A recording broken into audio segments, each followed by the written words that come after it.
On this edition of Game On, we're talking about Coffee Talk, a weird piece of fantasy metafiction that, while being very compelling, may not necessarily be every gamer's cup of tea.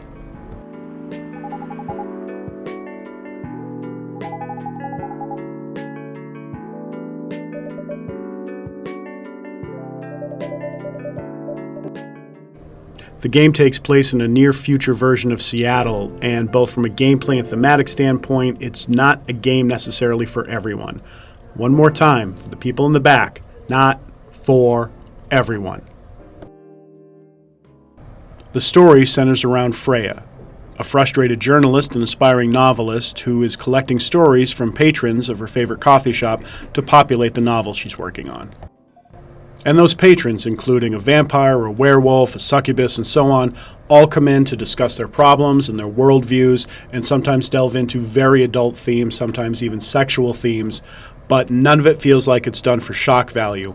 All of the conversations feel organic, and they ultimately feel true to the characters.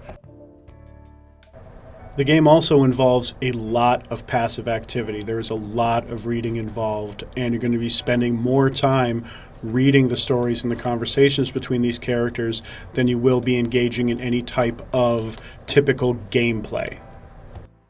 Where the gameplay elements do come in is when you're tasked with making drinks for the patrons based on their requests and their mood. You'll have an expanding pantry of ingredients that you can combine in different ways to make those drinks, and if you want to get fancy, you can indulge in a little bit of latte art.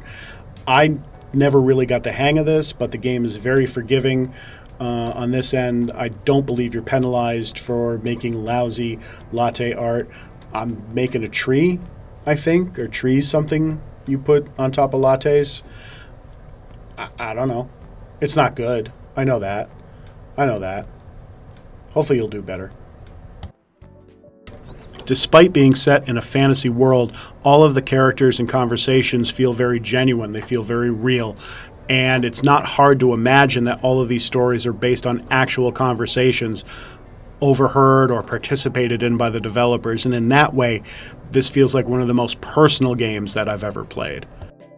And I think that's one of the things that makes this very much an indie game. The term indie game is sometimes meaningless, but in this context, you're talking about a game that avoids the norms of video games and how video games are played and presented to an audience.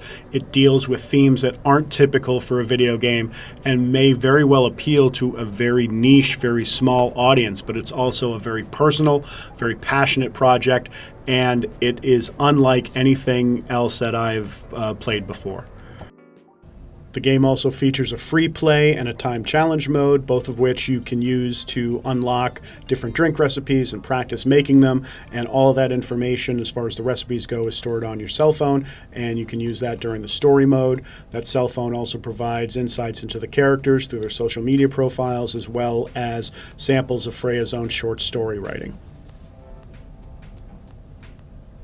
So if you're looking for something relaxing, if you're looking for a game that kind of challenges your ideas of what a game is or what a game can be, if you're looking for something as an example of a really personal art project, something that shows that you can actually put a lot of yourself and a lot of your thoughts into a video game, I highly recommend checking out Coffee Talk. It's available right now for PC, Nintendo Switch, PlayStation 4, and Xbox One. You can find our full review online at BerkshireEagle.com.